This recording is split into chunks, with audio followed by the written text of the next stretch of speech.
For one Michigan dairy farmer, 2019 harvest is turning out better than expected. In June, Brad Hart of Heartland Farms was staring down tough milk prices and weather that made planting almost impossible, leaving him fearing it might be time to sell their cows. Right now, the thing we're facing is the price of milk is not going to let us be able to buy feed. There's no margin there to do that, and you have to make a decision how far you're going to go in debt to keep milking cows on $16 milk. Fast forward to today, and the sentiment at Hart's Clayton, Michigan farm, which covers 3,000 acres and includes a 900-cow dairy operation, is much more optimistic. We got back in the field on June 27th, and then the 28th, 29th, we had 5 days. We planted approximately 1,100 acres of corn those 5 days, and it all came up perfect, and it's turned out to be a fairly good crop.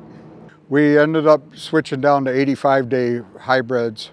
I think we're 88 to 82, and to look at it right now, it looks like some of it would combine if we wanted to. It made it into full dent. Ground worked up fine. We planted right into moisture. Corn was mostly all up in 5 days, all even stand.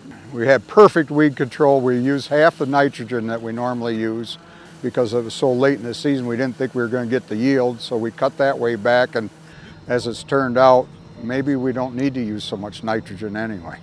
Taking the pressure off of Heartland Farms this year, a decision by the USDA to move up the harvest date for grazing or chopping of forages grown on prevent plant acres. Michigan Farm Bureau was on the front lines of this move, collaborating with other state farm bureaus and Michigan agriculture organizations, urging the Department of Agriculture to implement the emergency rules.